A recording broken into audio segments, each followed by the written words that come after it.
Whoa, it's that time of the season again. It's not holiday stuff. No, it's just, more spooky movies. That's right.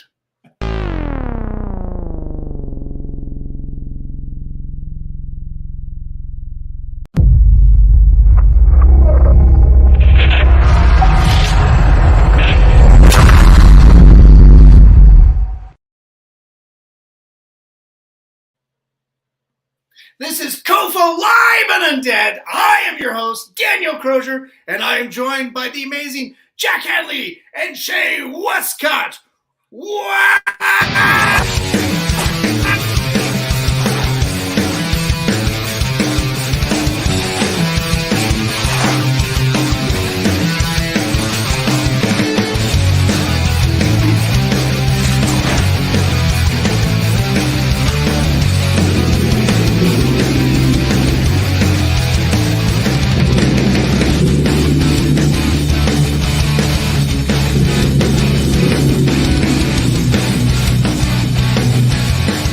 Something on my face.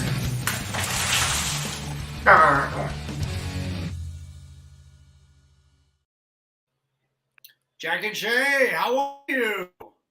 Hey, how are you? By the way, the best intro we've ever had of any podcast we've been on, right there.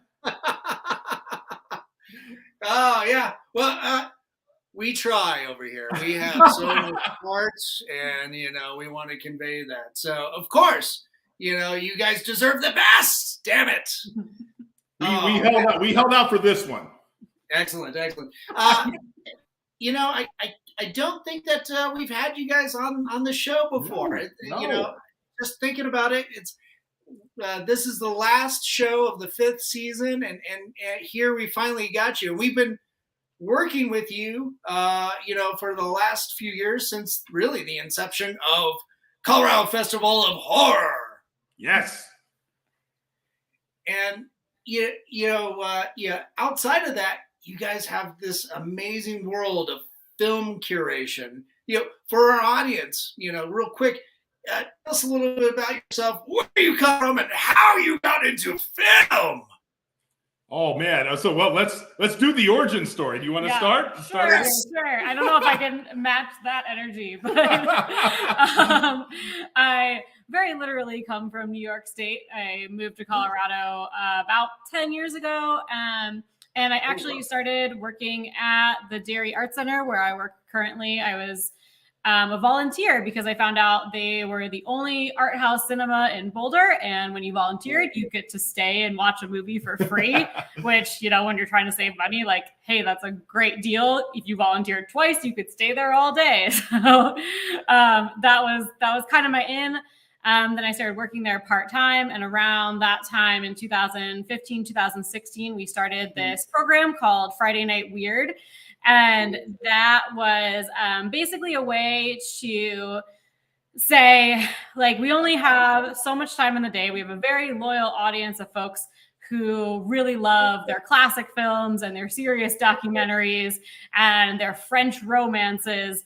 But, where does just the weirdest shit you can think of come into play? And so... where does the room fit into that? Exactly.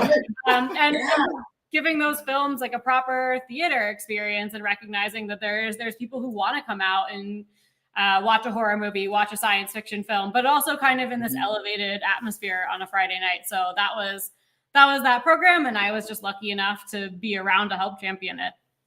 Nice. That's great. Jack, how about you? I've always been just passionate about film my entire life, and basically had the whole dream about, I went to film school in the University of Florida, went to their film studies program there before I moved out here, and just that was always going to be the goal, filmmaking or somehow involved in film later on. And I wound up made a documentary with a creative partner of mine, the great Chris Lysing, who's a great filmmaker, but wound up really finding my passion in just with film programming and film criticism, which is what I'm just very passionate about doing. So wound up converting over here into the graduate program at the University of Colorado in Boulder, where I founded a couple different film series. We co-founded the the Festival for Central and Eastern Europe, and a Central and Eastern European Film Festival on campus with the late, great Roger Ebert, a dear friend of mine, joined me in that endeavor. We did the Bloody Celluloid Film Festival on campus, which was just international horror films and alcohol. And our mutual friend, Brian Bonner, was with me on that one. And we did that for a while. And I've been with the Crested Butte Film Festival for about 10 years. I'm now with Boulder International Film Festival. And then found my way over here at the Dairy Center. So just anything that I could do. I write about film with Kinophilia and Mile High Cinema. And I talk about film on various podcasts, including Blind Spotting, a film discovery podcast. So basically, anytime they let me bloviate about film, I'm there to defend it, to champion it. So thank you for allowing us to come here and do that. We appreciate it. Yeah. And film curation and film programming is always something that is not really, I don't think is really, really thought of in terms of like the public space, as far as like the day-to-day, patron that comes, sees the movies. It's like somebody has to program that. So, especially specifically like special events, and really, put a lot of thought in talking about it and discussing it and sharing, a lot of their tastes as to, what they, think are gems and want to share that with an audience. When you really, started, getting into like curation and stuff, did you find it hard to really connect, those gems that you love with a particular audience, or was the audience just always there? Yeah. I mean, I could say with Friday Night Weird, and it definitely was not just there. That's, I mean, again, like I said, it's kind of not the thing that the Dairy and our cinema program is necessarily known for. And I think it's also maybe a little bit of a bolder thing too, like Denver and certainly any large city. I think you can get away with that stuff a little bit more. So that it took time to build. At first, it was really like we thought of it as our staff night almost, because that was mostly who was showing up in a way to get ourselves excited. But even that in itself was really valuable because you could see the way the place transforms when the people who work there are having fun and actually excited and engaged with the thing that we're presenting and what's going on versus like, sometimes people ask about a film and our staff's like, oh, I don't know. I know just as much as you do about that versus, something that is just so silly and sparks this interest and makes people like, oh, I have to come see that. And if I may jump in, I kind of take a different approach to film festival programming than a lot of folks do out there. And I think that, even festivals that I hold dear and that I love, I think that we get a little bit comfortable, we get a little bit lazy, we get a bit worried about how the financials are going to be. We understand, right? This isn't like people are out there sponsoring a lot of this on occasion, but we're so worried about just being pleasing and audience satiating that I think a lot of festivals lose the focus on what they are for, which is to be daring, which is to be provocative, which is to be going out there and trying to find incredible, underrated, underappreciated, underseen films from all around the world and bringing them to you, and also discovering the next great filmmakers and then, the next great films and fostering them. See, for me, and I know Shay, that's what a festival is for. So if you don't take risks and be daring and worry more about the programming and sometimes less about how many people are in the seats, I think you're not really doing your job as a film festival. And I mean, the other thing I will say is like my day job at the Dairy, I am actually our development manager. So I work in fundraising. And the other thing I think about a lot is like, even when a film doesn't do super well financially, it's all the other things that count too. Like if I am writing a grant or I'm talking to a donor, like it's so much more powerful to talk about even just how many different countries we've shown films from, how many different genres, like what were some first time things like, hey, this year we showed our first film from a non-binary director, Or, even if there was only 10 people in the audience, this one person sent me an amazing email and I get to use that quote forever. So like those kinds of things are just as important as just selling out a film that's really maybe not that remarkable. Yeah. When I think of like film curation and what Jack was saying with, a film festival is where you go to discover, new voices and new art and everything like that.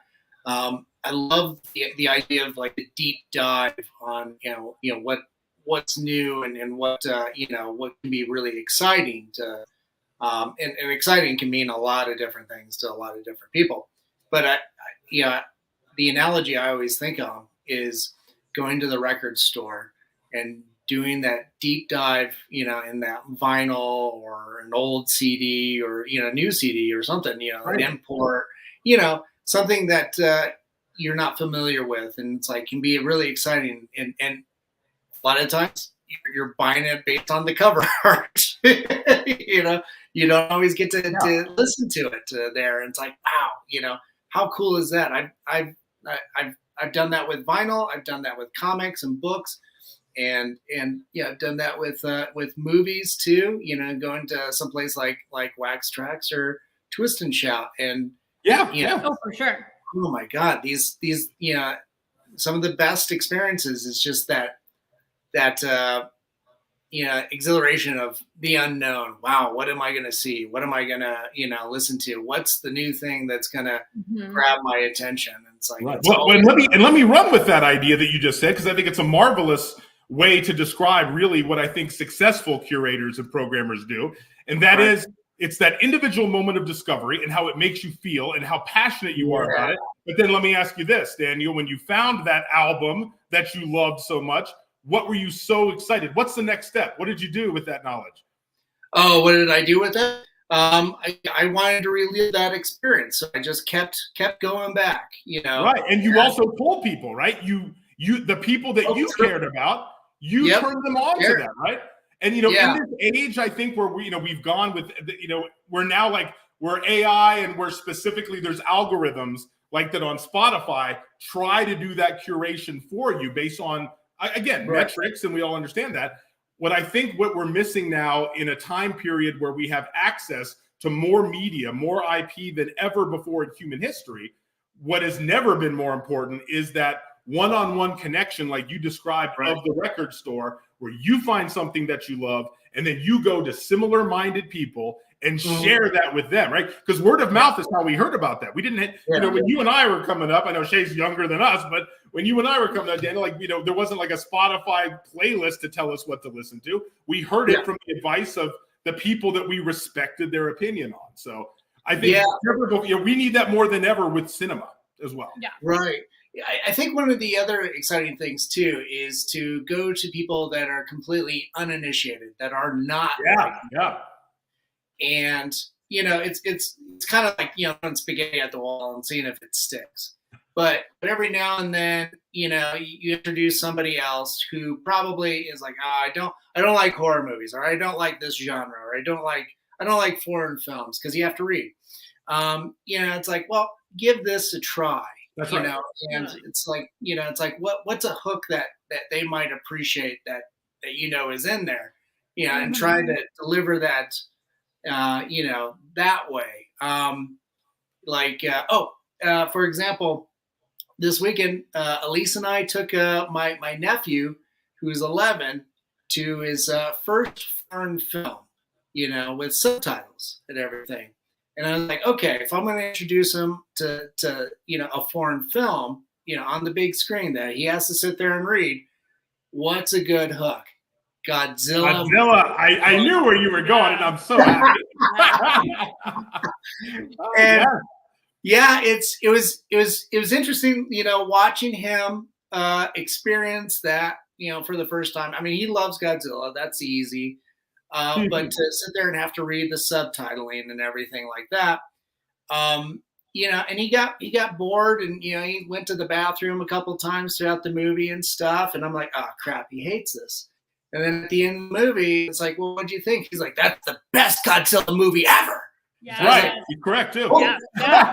Good taste. I was like, that's awesome. So it's interesting to think on, it's like people you don't really think would really enjoy a thing.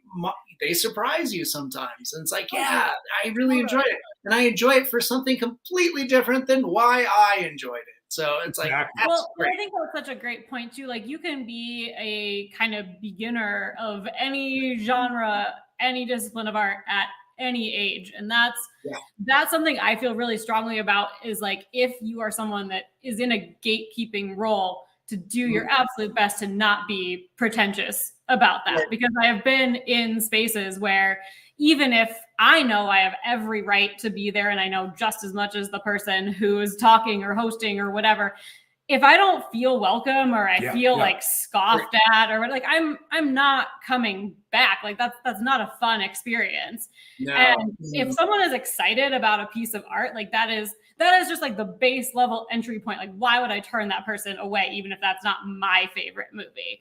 So that's something I always try to kind of check myself on when people maybe don't have the same taste as me, or I realize that my audience doesn't share 100% of choices, or is like, hey, I really want to see more of this, and I'm like, oh, I don't like that, but it's it's about sharing that joy more than anything. Well, and I even don't mind it when they rapidly on occasion disagree with it. I love that intersection because as one of I'm just fond of saying to people, oh my goodness, did this film that you encountered, did this piss you off? Did you hate it? Did it make you angry? Were you confused? Well, you're welcome. Congratulations, you experienced art. And just for that experience, you should just be thankful, even if it was something you didn't connect with. But then because of what Shay said, we try to then encourage people to think differently about it and say, okay, maybe let's think about what provoked you or what didn't sit right. Understand that there's intentionality behind the filmmaker and the film. What were they trying to say? And then just have a wider conversation about it. And even sometimes with media or culture or arts people don't like, they at least appreciate that they were able to think and understand something or at least explore different levels of deconstruction and have and talk about it, right? Yeah. Because we festival together. There's nothing. Isn't it always better to even have an experience with a film that maybe none of us really know what that ending meant, but we all talk about it together after the film. We're at a restaurant. We're talking about it for 2 hours. Isn't that so much better than us just experiencing a piece of art that really nothing to say, right? You know what I mean? Right. So those are the films we should be looking for and sharing. Yeah, I totally agree. If a film or in any way compels you to any type of feeling, and then even more successful, compels you to engage with a group of people or another individual, then it has done its job. And it doesn't have to be something that you like.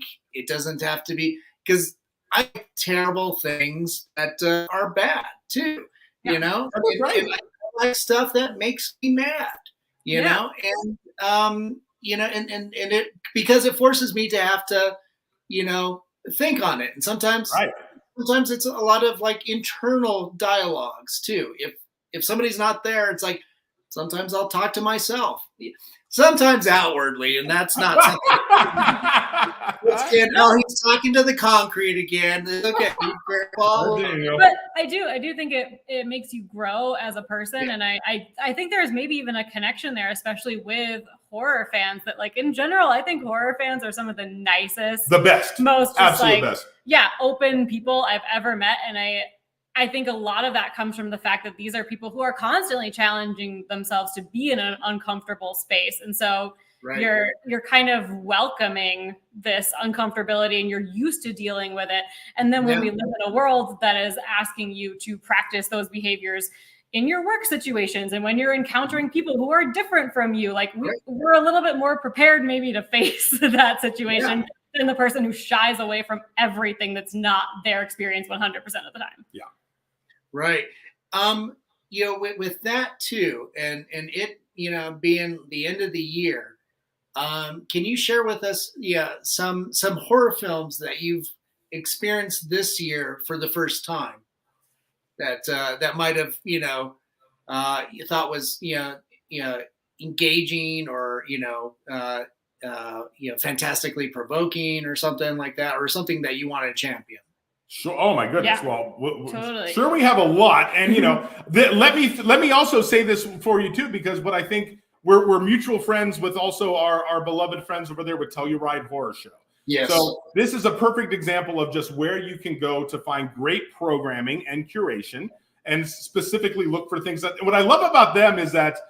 Let me just say this about horror as a genre for your fans, because in America, and this is a uniquely American cinematic experience, we have long in our culture unfairly have regaled horror as a genre to sort of like a B marginalized, right? Like this is like serious directors don't do horror. This has been the long-standing American mindset. Incorrect, mind you, but it has been.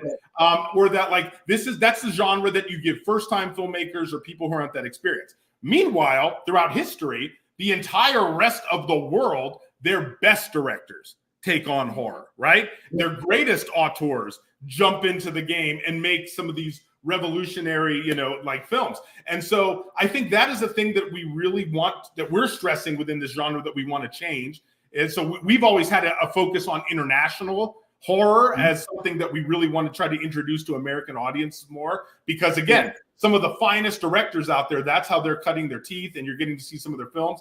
And Telluride Horror Show. So we've worked together at like usually big art house film festivals or like international film festivals. What I love about Telluride is that they program their horror show with the same level of sophistication and curation, high arts technique and critical thought that these big festivals do.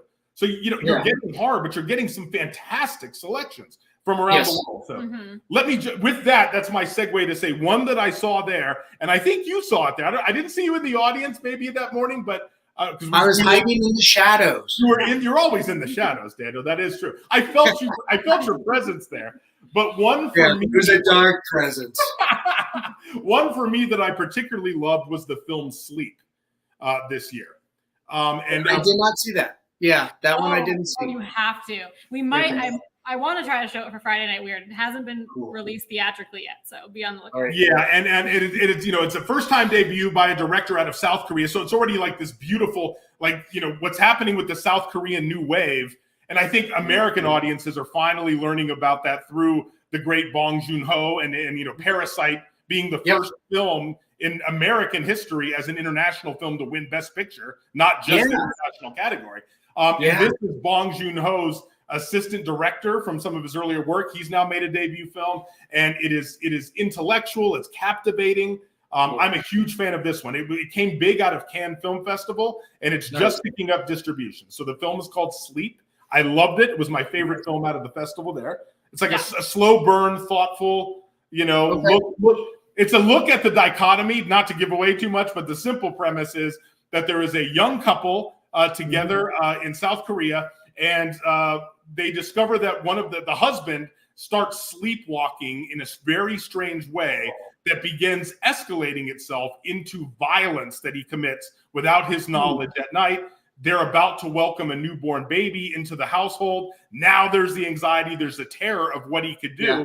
But what I love about it is it's a dual approach to the problem. The husband seeks treatment at a medical center, and they're like, oh, we understand this completely, and here's drugs, here's a treatment that can help.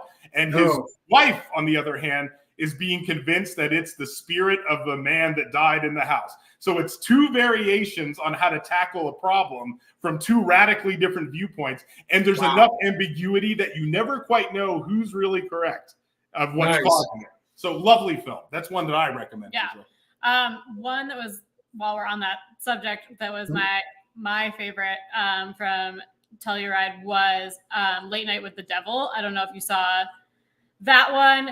Oh my God. So much fun. I immensely enjoyed it, but I'm also bringing it up because I think it makes a great double feature with another favorite film of mine that we showed that's not quite just traditional horror, but that's like kind of one of my favorite spaces to be in, or just like experimental films that have elements of horror.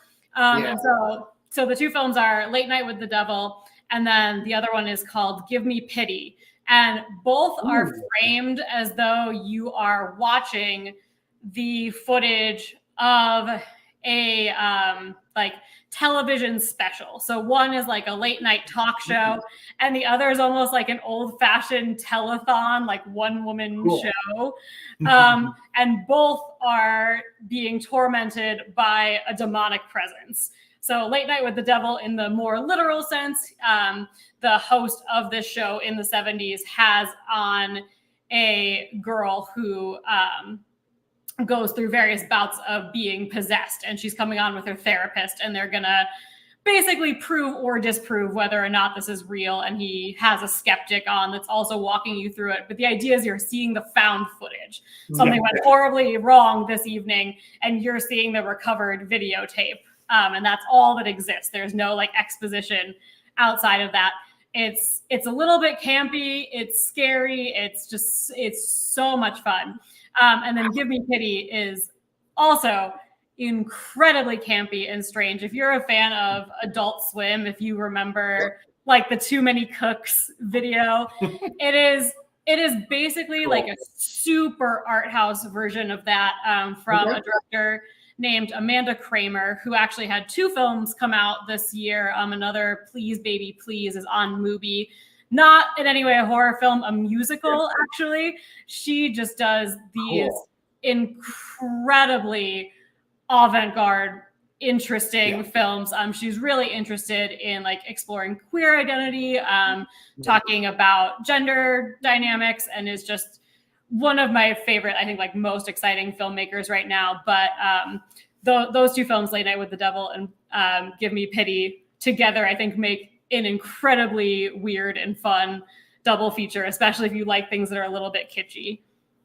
Yeah. Oh, most definitely. Can I just put one last thing in for your audience too, kind of as a challenge for them, because I know that if the audience that watches you, Daniel, because we love you so much, we know that this audience are like, these are our people, right? These are family. We love this. And as we mentioned before, we love the horror community out of any festival I've ever worked with. And, Daniel was so kind and generous enough, along with the other co-founders of COFOH, to kind of bring us aboard into this family 2 years ago. And I can tell you without reservation that out of any film festival, or any festival for that matter, like the feeling of the familial that comes with the horror community is so overwhelming. And so, right, it's like, and once you've experienced that, you really can't go back into the real world, as it were, right? Because these are the greatest people ever. If I have one little critique, I will say this, not about our fest, but about sometimes where horror fans have long been upset that mainstream America doesn't sometimes give the consideration to horror as a genre the love and respect that it deserves, right? To take a chance to experience it. Sometimes our own horror community can get a little bit, I think, a little bit too conservative and a little bit too safe. And sometimes we're afraid to try new variations and swings and experimental films within our own genre as well. So I would put a challenge: get out there as a horror fan and look for the people taking big swings within our genre. One for me this year was Skinamarink, which is experimental horror, and I thought it was just like a big swing. And I think that our horror fans need to appreciate someone within our own culture, right? Trying to go for the fences, breaking into an experimental, vision, and trying to do something radically different. And we should be embracing and supporting that as horror fans, because they're part of our community and they're trying to expand the genre. And the last one for me too is the film 8 Eyes, which we also saw at Telluride Horror Show. It is a psychedelic, bewildering Eastern European road trip horror movie, but it was all shot on glorious 16 millimeter, and it was just edited, and it's raw and grimy. It's a throwback to the great 70s slasher movies. So again, there's a lot of people within our own genre taking a swing and doing amazing things.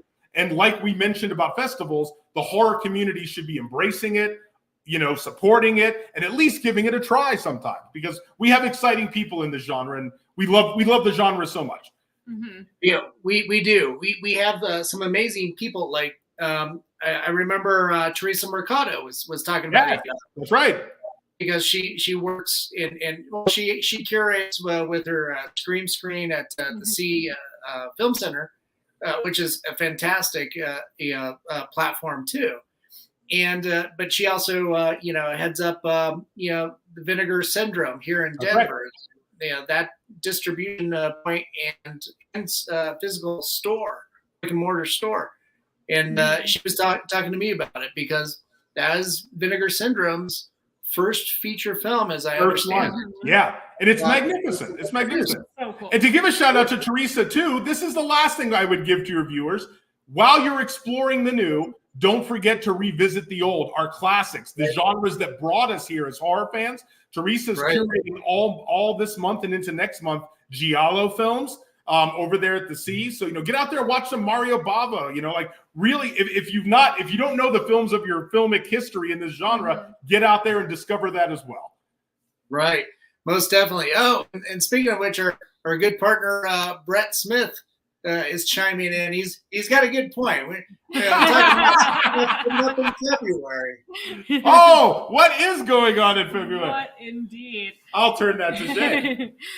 We are super excited to be partnering with Colorado Festival of Horror for a screening of My Bloody Valentine happening. Oh my gosh, I should have my calendar in front of me. It's the Friday after Valentine's 16th Day, yeah, possibly 16th. We will put the information as it comes forward in your. It'll be all officially online very, very soon. Sweet, yeah. Let us know. We'll be there to rock it, and I believe we'll be having a celebrity guest who was in the film. Right. According to Brett, it's interesting. So many of these projects too. You find so many people that have connections to these films, and sometimes they're in your own backyard.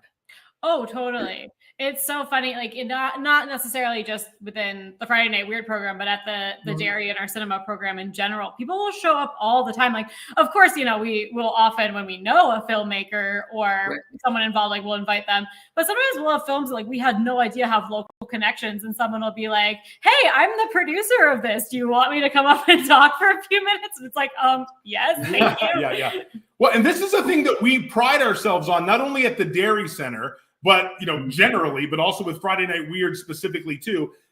Film is a communal experience, right? That is what makes the power of cinema. There's a completely different thing when you're watching it together with a group of people that you love and care about. I mean, we were all together last watching a film together, Daniel, I think with Eli Roth's film Thanksgiving, right? And with Brett, who had us there. So they're like the experiences of us being there all together in the dark, experiencing that film, are so much more important than anything just screening it on our own, right? With a small screener. So it is a communal experience. So what we value and why we partner with fests like yours, which are just, again, amazing.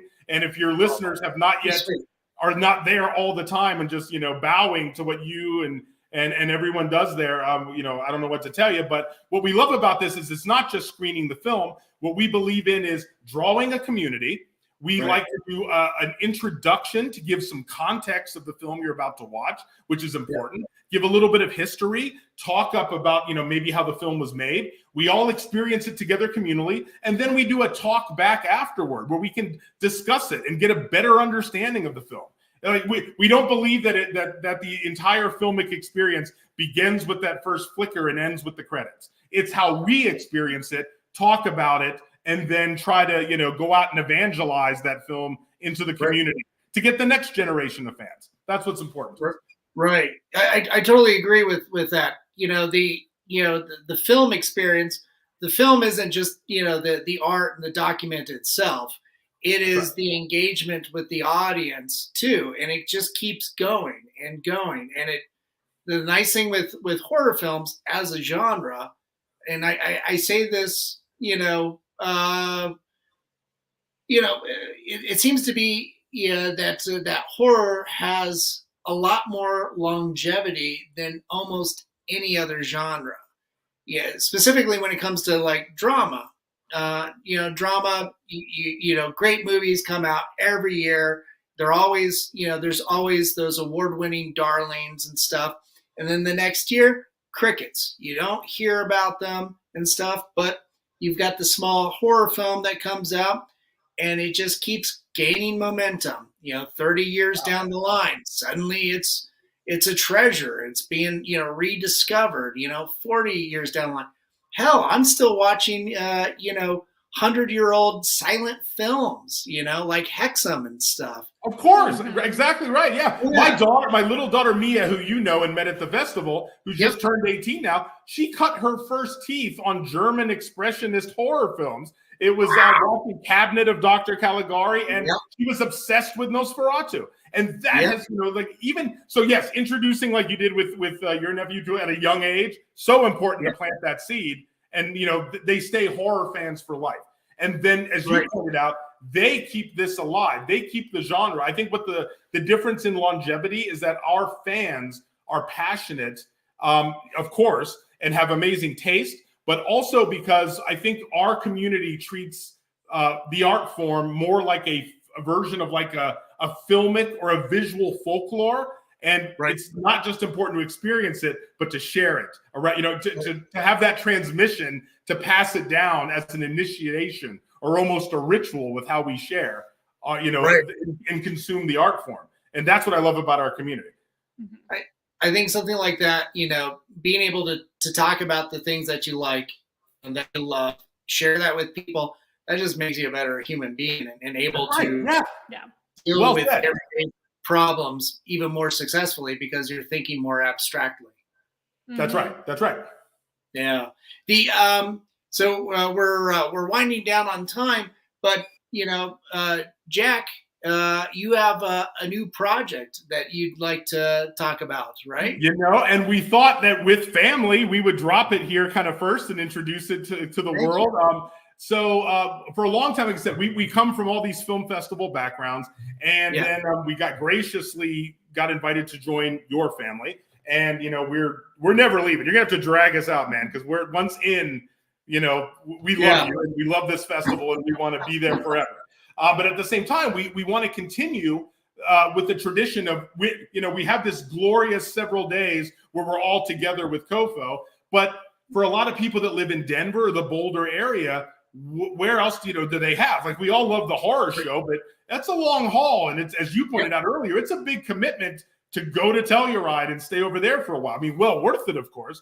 But what is there for some of our fans too to also can help punctuate the year with these type of programs? So it has long been a dream that Shay and I wanted to always kind of start our own small batch film festival. And so we are going to be launching, and we're announcing it here in 2024, the creation of the Real Weird Film Festival. And it's going to be Boulder based, and it's going to be a collection of curation of shorts and international cinema. Basically, it's not exclusively horror, but think horror adjacent, right? Think anything that can be uncanny, paracinema, interesting, avant-garde, experimental, and again, finding that community. And we're still in the stages of kind of negotiating where it's going to be, and it may be a very small stage. Our mutual friend Brian Bonner will be joining us in this endeavor, and I'm sure he'll drag Bob along with him too, and we're going to make him be a part of it. And of course, we want this to be in a coordination with all of you. And so again, so we can just find more outlets to continue the experience for our beloved guests of these festivals, to have yet another place to have communion and community with the genre. So we're excited. Cool. We're excited to talk about that later. I'm excited for you guys, and I can't wait to see how it comes together and see what you guys do with this. Let us know when you've got dates and website and everything, and we'll have you back on for when you've got movies to curate on your platform and stuff, so that we will, because we're going to be dragging all of you to this anyway. You're going to be there, so you don't have to drag the Willie. Really, these are all just taking you to your death. All right. Really, this is all just an excuse to hang out with you guys just even more during the year, right? Yes. And all of our COFOH friends and family. That's what it's about. That's right. That's right. It's those human connections. Even when somebody is being picked apart on screen with the chainsaw. It's just like, no, it's just how else are you going to divide your loved ones? So I want a piece of him lives with us. Yeah, I got his hand. Terrible Texas Chainsaw reference. Oh, and Pieces reference too. Oh. There you go. There you go. Oh man. Hey, Jack, Shay, thanks for coming on the show and being so generous with your time and talking about all the cool things that you do. And of course, for everybody that's out there that tuned in, go to the Dairy Arts Center. Go online, dairyarts.org, /Friday Night Weird, and go participate in the programming that they have on a weekly basis, and all the cool special events that you guys are putting together. It's absolutely tremendous. Well, thank you for having us, first of all, because we're big fans, as you well know. And, and I think I'm preaching to the audience when I just remind your viewers again that there is no festival experience in this state or in the entire country for people that love this genre like Colorado Festival of Horror. And, it is in its infancy. And I try to tell this to people because, we've been to a staff. We work for film festivals that are maybe in their 10th year, their 20th year. And, it gets it gets stale after a while. It gets old. It gets routine. And maybe you can stand in line for 2 hours to catch a glimpse of somebody famous that you like or to encounter. Right. Get in, folks, on the infancy and the accessibility of this amazing festival. This is still a place where you all curate and bring in amazing guests, both classic old guests, but also up-and-coming newcomers that are going to be making major waves in the genre, and you still have access to them. You will be hanging out with Lloyd Kaufman at a bar somewhere at the event center, talking about old Rocky movies or something, right? It's like no experience out there allows you to have that sort of connection with fans, with guests, right? And so we cannot brag more about how great this festival is. It's amazing. Thank you guys. Thank you guys for being a part of it and working so hard with us. Yeah, we greatly appreciate it, and it's there's just no measure of gratitude. Oh, stop. So, thanks for letting us hang out with you, man. Yeah, appreciate it. So with that too, guys, have a safe and happy holiday. And hopefully you get to not work 7 days a week. And I'm sure we'll find something to do. We'll still just find a way to watch movies just personally now for a while, where we don't have to really talk about them except with each other and argue about it. Oh, that's awesome. Stick around a little bit while we sign off. But thanks again, guys. Thank you for having us. Thank you to your fans. We appreciate you. Appreciate it. And of course, to everybody that tuned in, thanks so much. Thanks so much for bringing such a successful end to season 5 of COFOH Live and Undead. I do this so that I can learn more about all the amazing creative people that we have on the show and talk about all the cool stuff that they do.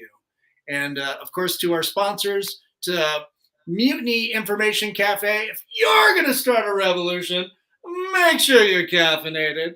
And to our friends at Hellfire Entertainment, thanks for rebroadcasting us on your social media. And of course, to Groovy TV, and to Alien Donut Films and Angela Joseph Productions. Thanks so much, Bill and Angela. And to my producers, Lily Fisher, Amanda Armstrong, and Stefan Santa Cruz. Thanks for putting up with my shit. And to everybody out there, have a happy and safe holiday season. If you're celebrating Hanukkah or Christmas or, Kwanzaa, and or if you just want to get freaking schnocked on eggnog, do that too, but do it safely. Call a damn Uber, all right? Everybody out there, be good, be kind, help each other out during tough times, and stay spooky. We'll see you. Well, I don't return for another month, so we'll see you for season 6 in January. Till then, Ta-ta.